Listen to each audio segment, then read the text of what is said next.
नमस्कार दोस्तों, आपका स्वागत है अपनी YouTube चैनल PFP में। सबसे पहले गणेश चतुर्थी की आपको बहुत सारी बधाइयाँ। मैं आशा करता हूँ गणपति बाप्पा जो कि विघ्नहर्ता है आपके जीवन में आए, आपके सारे विघ्नों को हर ले और आपका जीवन सुख शांति से भरपूर हो जाए।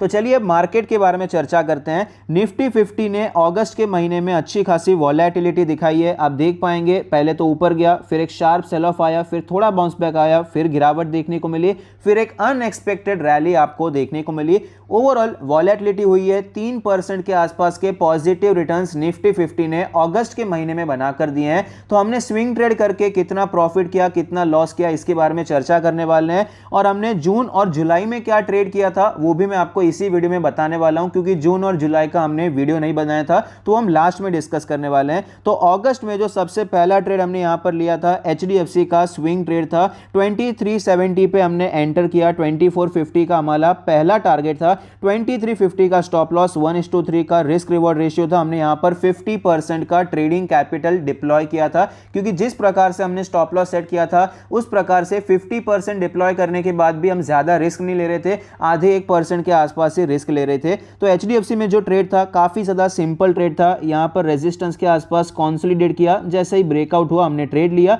और 2500 तक तीनों टारगेट यहां पर अचीव होते हुए नजर आए।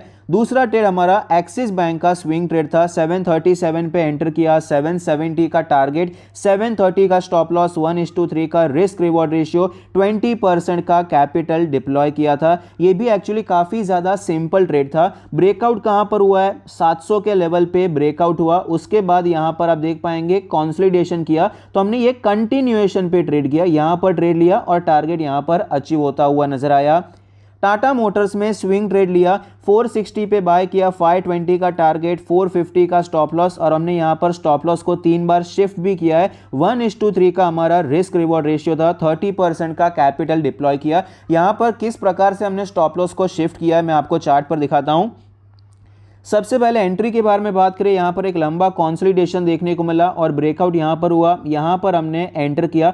फिर जैसे ये बाउंस बैक आया तो हमने स्टॉप लॉस को शिफ्ट कर लिया, स्टॉक और ऊपर गया। यहां पर हमारा 1:2 रिस्क रिवॉर्ड रेशियो अचीव हो चुका था, लेकिन हमारा जो रिस्क रिवॉर्ड रेशियो पूरे ट्रेड का था वो 1:3 का था, मतलब टारगेट अभी भी अचीव नहीं हुआ था। तो जैसे ही 1:2 अचीव हो गया तो हमने 1:1 पे हमारा स्टॉप लॉस ट्रेल कर लिया, मतलब हमने ₹1 सिक्योर कर लिया। और यहां पर आप देख पाएंगे जिस प्रकार से ये ट्रेंड लाइन दिखाई दे रही थी, ये लो जैसे ही टूटा एक शार्प सेल ऑफ देखने को मिला, तो हमारा जो स्टॉप लॉस भी यहीं पर आ रहा था 1:1 का, उस प्रकार से हमने स्टॉप लॉस को शिफ्ट कर दिया और यहां पर हमने 1:1 पे हमारा प्रॉफिट बुक किया है।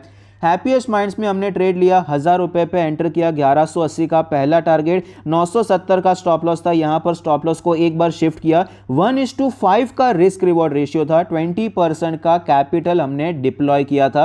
अब देख पाएंगे यहां पर भी काफी ज्यादा सिंपल एंट्री थी और ये तो मैंने यूट्यूब पे भी शेयर किया था। आप देख पाएंगे यहां पर किस प्रकार से एक अच्छा यहां पर रेजिस्टेंस था। जैसे ही ब्रेकआउट हुआ हम यहां पर एंटर हुए। स्टॉक का टारगेट अप्रोक्सीमेटली 1200 का टारगेट रख सकते थे, लेकिन कैसा है थोड़ा बहुत नीचे रखना सेफ होता है, तो 1180 के आसपास रखा। ये लोग 1190 के आसपास था, ये जो हाई है वो 1190 था, तो हमने 1180 का हमारा इनिशियल टारगेट रखा। एक ही दिन में स्टॉक में एक अच्छी रैली देखने को मिली। यहां पर हमारा 1:3 सिक्योर हो चुका था, तो हमने हमारा 1:2 मतलब ₹2 हमने सिक्योर कर लिया। यहां पर हमने 1:2 पे अपना स्टॉप लॉस ट्रेल कर लिया। तो जब भी आपका रिस्क रिवॉर्ड रेशियो बहुत अच्छा रहता है, अगर 1:3, 1:4 या 1:2 भी रहता है, वो भी एक अच्छा ही रिस्क रिवॉर्ड रेशियो है, तो आपको क्या करना चाहिए, आपने खरीदा, आपका यहां पर जैसे ही 1:1 अचीव हो जाता है ना, आपका जो स्टॉप लॉस है ट्रेल करके कॉस्ट टू कॉस्ट पे आ जाना चाहिए। और 1:2 हो जाता है तो आपका टारगेट अचीव हो गया। सपोज 1:3 का आपका अगर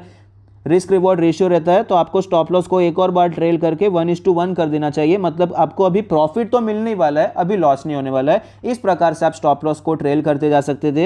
हैप्पीएस्ट माइंड्स में हमारे केस में 1:5 का हमारा इनिशियल रिस्क रिवॉर्ड रेशियो था, 1:3 अचीव हो गया। अब भी ₹2 लेना बाकी थे, तो हमने 1:2 पे स्टॉप लॉस को ट्रेल कर दिया। मार्केट का सेंटीमेंट बदल गया तो हमारा यहाँ पर ट्रेलिंग स्टॉप लॉस हिट होता हुआ नजर आया, लेकिन 1:2 का प्रॉफिट मिला है।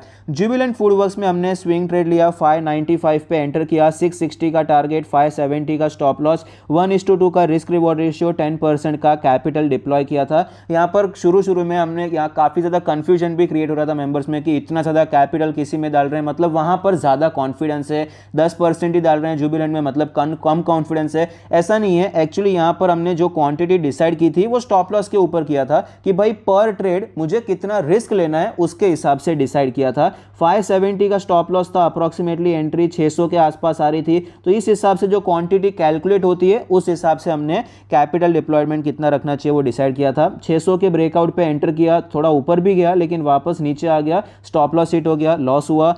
HDFC में हमने स्विंग ट्रेड लिया, 2440 पे हमने एंटर किया, ये दूसरा स्विंग ट्रेड हमने HDFC में लिया। 2560 का टारगेट, 1:6 का रिस्क रिवॉर्ड रेशियो था,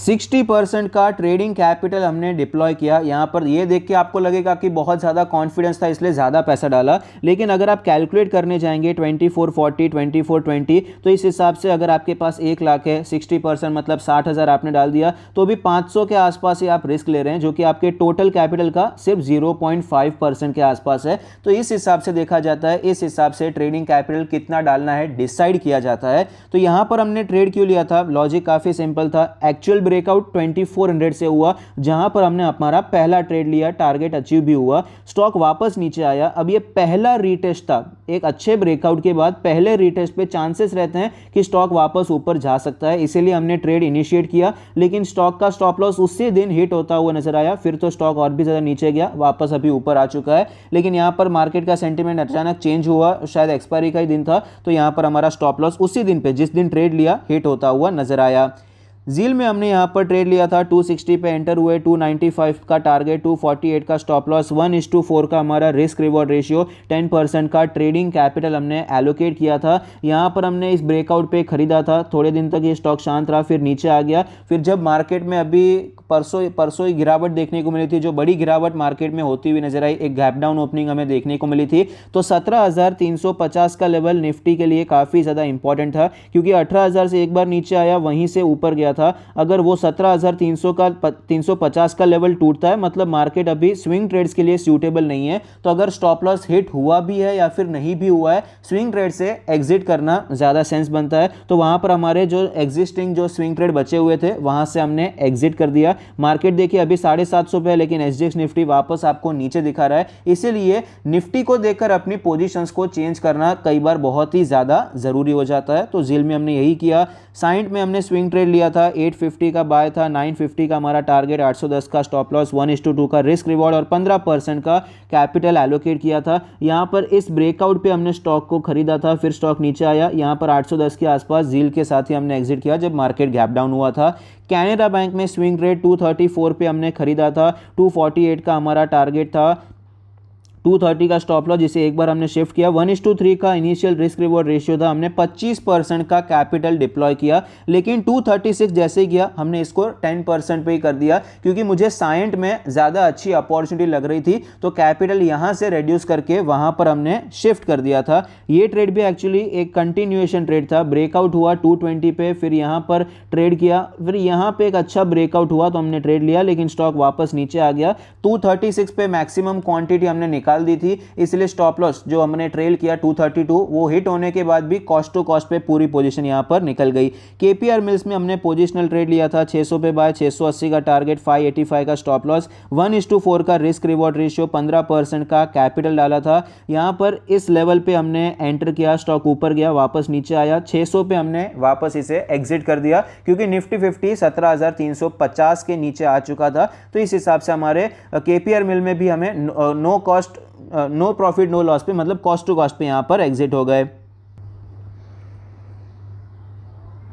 तो अपने जर्नल पे मैं आपको लेकर आना चाहूँगा, तो यहाँ पर आप देख पाएंगे जिस प्रकार से हमने ट्रेड किया, जितना कैपिटल हमने इन्वेस्ट किया था, बाइंग प्राइस और एग्जिट प्राइस के हिसाब से हमने यहाँ पर प्रॉफिट एंड लॉस दिखाया है। आप देख पाएंगे HDFC में हमने 60% का कैपिटल एलोकेट किया था, लेकिन जिस हिसाब से हमारा स्टॉप लॉस और बाइंग प्राइस था, उस हिसाब से ये क्वांटिटी पे भी 480, मतलब 1 लाख के कैपिटल पे आपको सिर्फ 0.5% का ही लॉस हुआ है। इस हिसाब से आपकी क्वांटिटी कैलकुलेट की जाती है। तो इस महीने हमने कितना प्रॉफिट किया, कितना लॉस किया, एक बार देख लेते हैं। ओवरऑल ये महीना प्रॉफिट में गया है। अगस्त में हमें अप्रॉक्सीमेटली 3.5% का प्रॉफिट देखने को मिला है, जो कि ओवरऑल मेरा जो टारगेट रहता है, पर्सनली एक्सपेक्टेशन रहती है भाई कंसिस्टेंटली अपना 2% महीने का बनना चाहिए, मतलब साल का 24%। हर महीने 2% नहीं बनता, समझ सकते हैं, साल का अगर 25-30% निकलता है तो बहुत अच्छे रिटर्न्स है लॉन्ग टर्म के लिए, उस हिसाब से 3.5% अच्छे रिटर्न्स हैं। लेकिन ओवरऑल देखने जाए तो निफ्टी ने खुद ने 3% के रिटर्न्स बना कर दिए हैं, उस हिसाब से ये कोई इतना ज़्यादा खास रिटर्न्स नहीं है। ये तो कुछ नहीं है, मैं आपको बताना चाहता हूँ कि यहाँ पर जून और जुलाई में हमने जो ट्रेड किया था उसके इंडिविजुअल वीडियो नहीं बनाए थे, क्योंकि सिर्फ यहाँ पर 2 महीने में टोटल 3 ही ट्रेड हुए थे।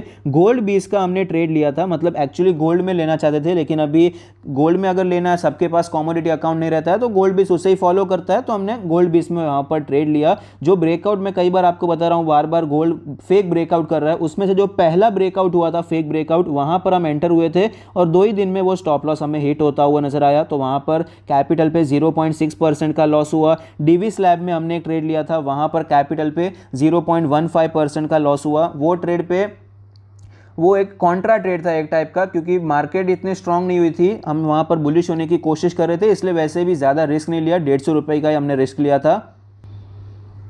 तो जून महीने में अगर आप देखने जाएंगे तो ओवरऑल हमें 0.8% के आसपास का लॉस हुआ था।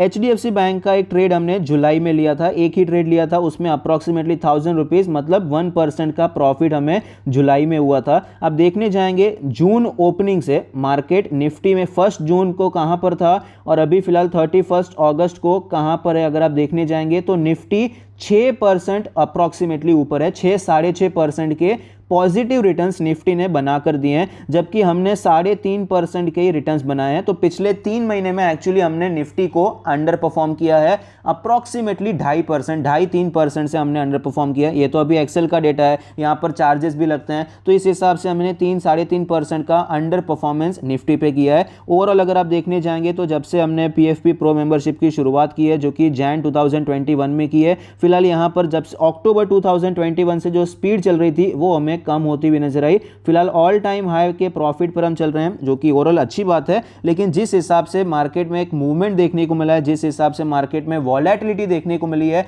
स्विंग ट्रेड्स में थोड़ा बहुत यहां पर मुश्किल होता हुआ नजर आया था हमारे लिए, क्योंकि मार्केट में एक ही डायरेक्शन नहीं था। मार्केट में ओवरऑल स्ट्रक्चरल बेसिस पे मार्केट आपको जुलाई एंड के बाद ही स्ट्रांग होता हुआ नजर आया। तब तक के लिए स्ट्रक्चरल बेसिस पे मार्केट में वीकनेस थी, जब तक 16,800 17,000 टूटता नहीं है, स्विंग ट्रेड के लिए बहुत ज़्यादा बुलिश नहीं हो सकते थे, तो बहुत ही रिस्क एवर्स होकर हम लोग कम रिस्क लेकर ट्रेड करने की कोशिश कर रहे थे। तो इस हिसाब से पिछले 3 महीने में मार्केट में हमें थोड़ा बहुत अंडर परफॉर्मेंस देखने को मिला है। आई होप ये वीडियो से आपको कुछ सीखने को मिलता है। Thank you, stay happy, happy investing.